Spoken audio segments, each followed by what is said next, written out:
You have been fundamentally deceived about the purpose of language. Since childhood, you were taught that words exist to communicate truth, to transfer information, and to express your honest feelings. You were taught to be clear, concise, and logical. This is precisely why you find yourself constantly arguing, negotiating from a position of weakness, and failing to get what you want out of the people around you. The brutal reality of human nature is that communication of facts is a tool for the powerless. The masters of this world, the visionaries, the seducers, the elite leaders, do not use language to share information. They use the devil's tongue. They use words as a psychological virus to bypass the critical mind, paralyze logic, and insert their will directly into the subconscious of their targets. Robert Greene understands a terrifying truth about the human brain. Logic is the enemy of persuasion. When you present someone with a logical argument, when you use facts and data to prove your point, you automatically trigger their mental defenses. You awaken their ego. The moment you say, "Here is why I am right," their brain immediately begins searching for reasons why you are wrong. It becomes a mathematical equation, a debate, a war of intellects. And in a war of intellects, even if you win, you lose, because the defeated party will harbor a secret, lingering resentment. You may force their compliance, but you will never win their allegiance. To make someone truly obey, to make them want to obey with a burning, irrational devotion, you must stop speaking to their intellect. You must speak to their shadow. The devil's tongue relies on mastering what we can call the night language. The day language is what you use at the grocery store or in a standard email. It is sterile, precise, and devoid of emotional weight. The night language is poetic, ambiguous, heavily laden with emotional triggers, and deeply suggestive. It does not argue. It paints pictures. It does not demand. It seduces. It elevates the mundane into the realm of the mythic. When you master the night language, your words stop being mere sounds and become an experience that the listener feels physically in their chest. To see this dark art in action, we must look away from the sanitized textbooks and into the high-stakes arenas where reality is actively shaped by those who know how to speak. Consider a man named Elias. Elias is not a CEO, nor is he a lawyer. He is a fixer, a crisis manager brought into massive corporate structures when the board of directors is panicking, the stock is plummeting, and the company is bleeding out. Elias is paid millions of dollars simply to walk into rooms full of terrified, angry billionaires and make them do exactly what he wants. In one particular instance, Elias was brought into a legacy media conglomerate that was days away from catastrophic bankruptcy. The board members were hostile, fractured, and ready to tear each other apart. A traditional consultant would have walked into that boardroom with PowerPoint presentations, pivot tables, and a cold, logical restructuring plan. They would have said, "We need to liquidate 30% of our assets and reduce overhead by laying off 2,000 employees to stabilize our quarterly projections." If a consultant had said that, the board would have fought them on every single number. They would have argued about which assets to sell and whose departments to cut. The logic would have invited a bloodbath. Elias walked into the room without a single piece of paper. He stood at the head of the table, let a heavy, uncomfortable silence stretch, just long enough to make the executives hold their breath. And then he spoke using the devil's tongue. He did not talk about numbers. He talked about survival. He looked them in the eyes and said, "This company is suffering from a terminal disease of comfort. We have grown fat, and the wolves are at our door. But within this room, we have the power to amputate the rot. We are not going to restructure. We are going to undergo a violent rebirth. We will strip away the dead weight that is pulling us into the grave, and we will emerge leaner, faster, and utterly ruthless. Those who lack the stomach for the surgery can leave through that door, right? Now with their severance. But those who stay will ride with me into the most aggressive reclamation of power this industry has ever seen." Look at the architecture of his words. He didn't say layoffs. He said amputate the rot. He didn't say bankruptcy. He said the wolves. are at our door. He didn't say efficiency, he said violent rebirth. Elias bypassed their logical, mathematical brains entirely and struck directly at their primal, evolutionary biology. He triggered their amygdalas, the fear center of the brain, and then immediately offered them a heroic, almost religious path to salvation. By framing the financial cuts as a violent rebirth and a crusade, he didn't just get their approval, he hypnotized them. The executives, men who a moment ago were ready to argue over spreadsheets, suddenly felt a surge of tribal adrenaline. They felt like warriors, not accountants. They agreed to his terms without a single debate. This is the demonic power of words. It is the ability to cloak your true intentions in a vocabulary that paralyzes the target's ability to think critically. When you use elevated, emotionally charged language, you create a fog. The listener becomes so intoxicated by the feeling your words produce that they do not realize they are surrendering their autonomy. They stop analyzing what you are saying and become addicted to how you are making them feel. You see this every day, though you may not recognize it. Think of the visionary tech founders who do not sell phones or software. They sell revolutions, the future of human connection and a dent in the universe. They use words that are inherently vague but emotionally massive. The vagueness is intentional. When a concept is grand but undefined, the listener's own imagination rushes in to fill the gaps. The target begins to project their own deepest desires onto your words. You are no longer convincing them.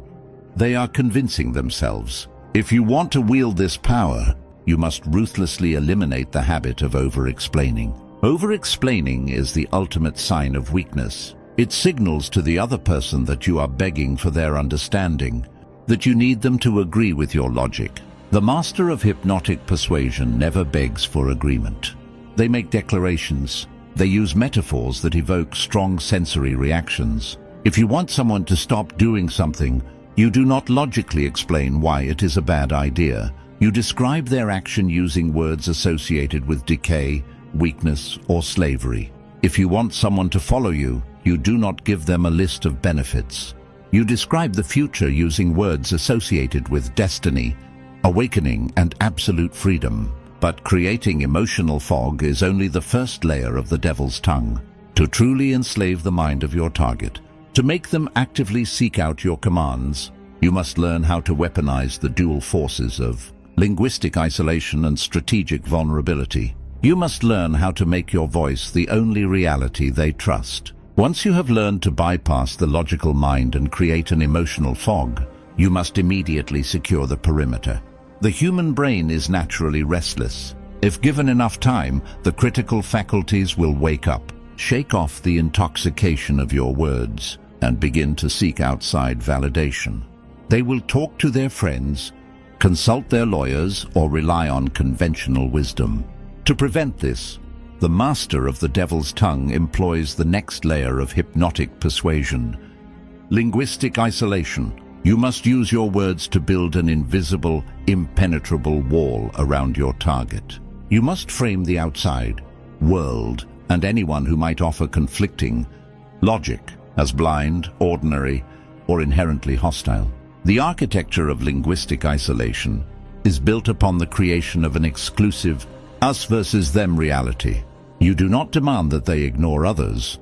That would trigger their resistance. Instead, you subtly redefine the nature of the people outside your circle. You use language to flatter the target's ego while simultaneously degrading the intellect of the rest of the world. You say things like, the people out there, they operate on a very basic level of survival. They are terrified of taking risks, which is why they will never understand the magnitude of what we are trying to achieve here. By phrasing it this way, you are giving the target a choice. They can either side with you and be part of the elite visionary minority, or they can side with the outside logic and admit they are just another terrified, ordinary peasant. No human being with an ego will choose the latter. You have effectively weaponized their own pride to sever their ties to external reality. Let us observe how this psychological surgery is performed at the highest echelons of influence. Consider Victoria, an elite crisis architect based in London.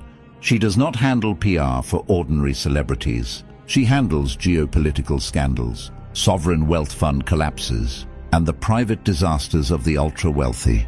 Victoria was hired by Alexander, a brilliant but dangerously arrogant tech billionaire who was facing a massive, career-ending federal investigation. Alexander was furious, paranoid, and entirely unmanageable.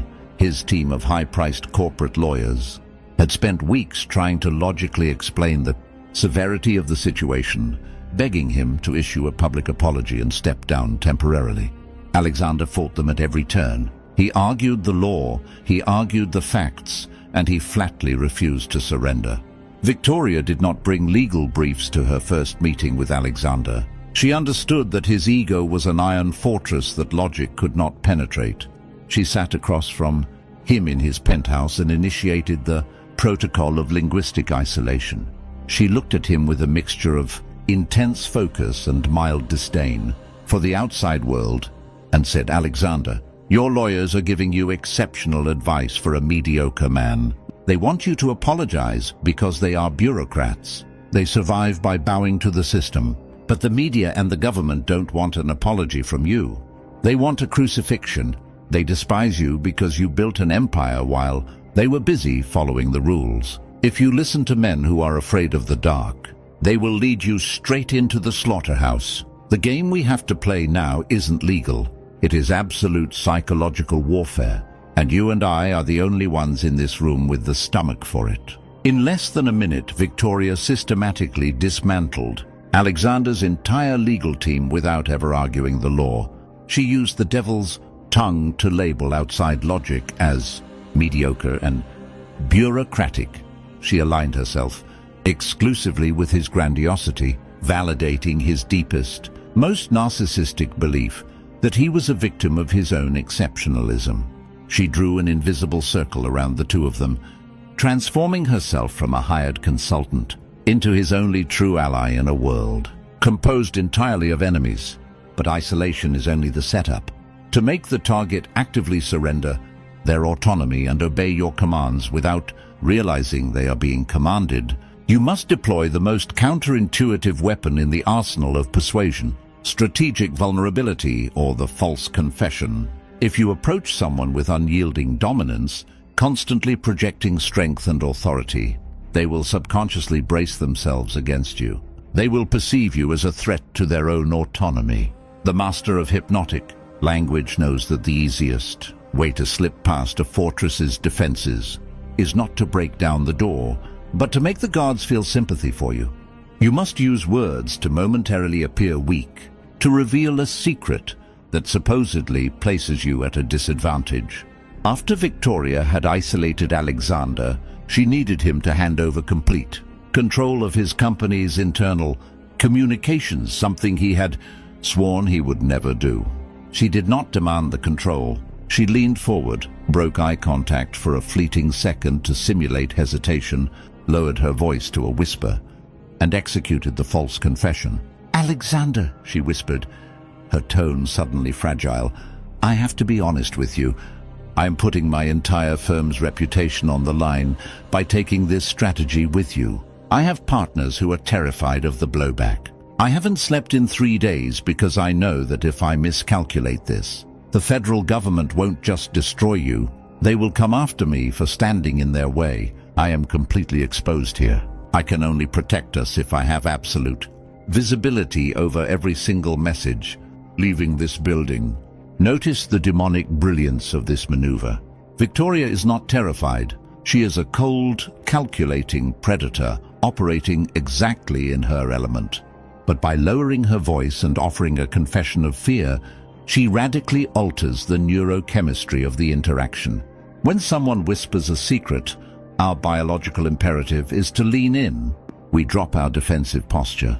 Furthermore, by portraying herself as vulnerable and at risk for his sake, she triggered his masculine, protective instincts. He no longer viewed her request for control as a power grab. He viewed it as a desperate plea for mutual survival. He handed over the communications access immediately, feeling as though he was doing her a favor, completely blind to the fact that she had just put him in a psychological cage.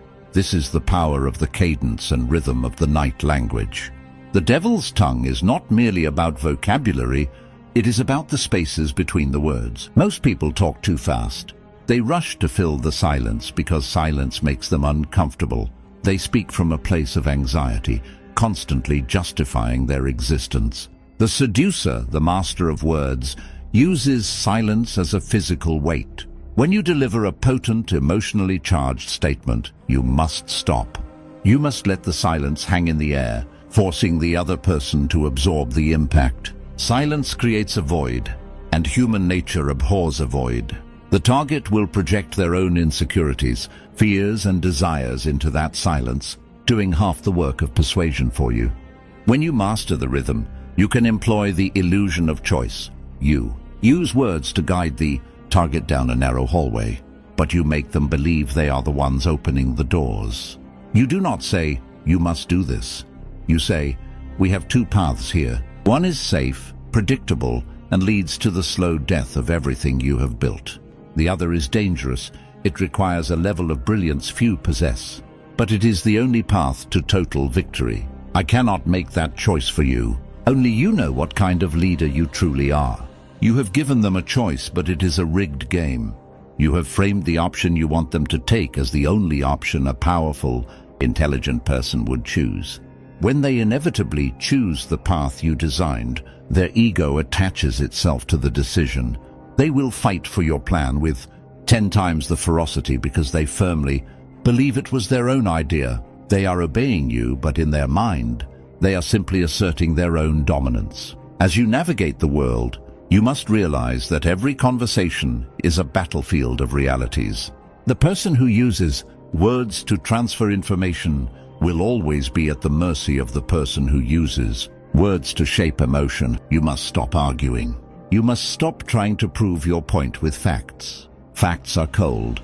They do not move armies, they do not seduce lovers, and they do not secure loyalty.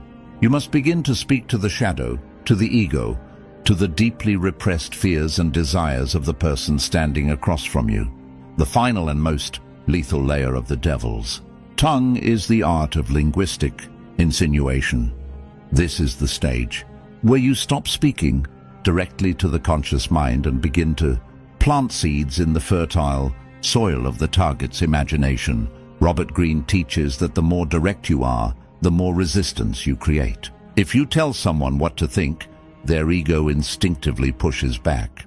But if you drop a hint, a fragment of a thought, or an ambiguous metaphor, the target's mind will race to complete the picture. Because they are the ones who completed the thought, they will believe the idea was entirely their own. You are no longer a persuader. You have become a whisperer in their subconscious. To master insinuation, you must learn to use the stained glass method. When light passes through stained glass, it takes on the color of the glass itself. In communication, the glass is the target's own vocabulary, their specific traumas, and their deepest, unvoiced desires. You must observe them like a predator, listening for the specific words they use when they are emotional. These are their sacred keywords. Once you identify these keywords, you must feed them back to the target, but wrapped in your own agenda. If they describe their success as a crusade, you must use the language of religious warfare. If they describe their struggle as being trapped, you must use the language of liberation and escape. By using their own words, you bypass every psychological firewall they have. You aren't speaking your language anymore. You are speaking the language of their soul, and they will follow the sound of it like a moth to a flame. Consider the ultimate execution of this law. Imagine a corporate negotiation in Manhattan where a younger, aggressive CEO, let's call him Julian, is trying to absorb a legacy rival.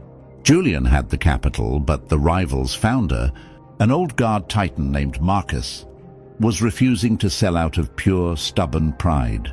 Marcus didn't care about the money. He cared about his legacy. Julian's advisors told him to offer more cash, to show better projections, to use logic. Julian knew better. He used the devil's tongue. In their final meeting, Julian didn't mention the buyout price once. Instead, he spoke in parables. He talked about the Great Fire of London, how the old, crumbling city had to burn so that a masterpiece could be built in its place. He used words like monument, eternal, and stewardship. He insinuated that by holding on, Marcus was allowing his legacy to rot, but by merging his spirit with Julian's fire, his name would be carved into the future forever. He didn't ask Marcus to sell, he invited Marcus to become immortal. Marcus signed the papers that afternoon, not because he wanted the money, but because Julian's words had painted a picture of glory that Marcus's ego couldn't refuse. Julian didn't win a negotiation. He conducted a spiritual takeover. This is the peak of hypnotic persuasion. You must realize that people are not looking for the truth. They are looking for a story that makes them feel powerful, understood, or redeemed. If you can provide that story through the calculated use of the devil's tongue, you will never have to beg for compliance again. You will move through the world as a ghost in the machine of other people's minds. You will find that doors open before you speak, and that resistance melts away in the face of your silence. But be warned, the devil's tongue is a double-edged sword. If you become too obvious, if you allow your own ego to leak into your words, the spell will break. The moment they realize you are trying to persuade them, you lose all power. You must remain a mirror, cool, detached, and entirely focused on the target. You are not there to express yourself. You are there to reshape them. The question you must ask yourself as you leave this exploration is simple. Are you willing to stop being honest in exchange for being effective? Most people will choose the comfort of their honesty and remain powerless. But for the few who understand that language is the ultimate weapon of the spirit, the world is a playground of influence. You now possess the keys to the night language. You know how to create the fog, how to isolate the mind, and how to plant the seeds of insinuation. Do not use this power lightly. Words once spoken cannot be retracted. They enter the ears of the target and begin to rebuild their reality from the inside out. You have the ability to heal, to destroy, to lead, or to enslave. The devil's tongue is merely a tool. The hand that wields it determines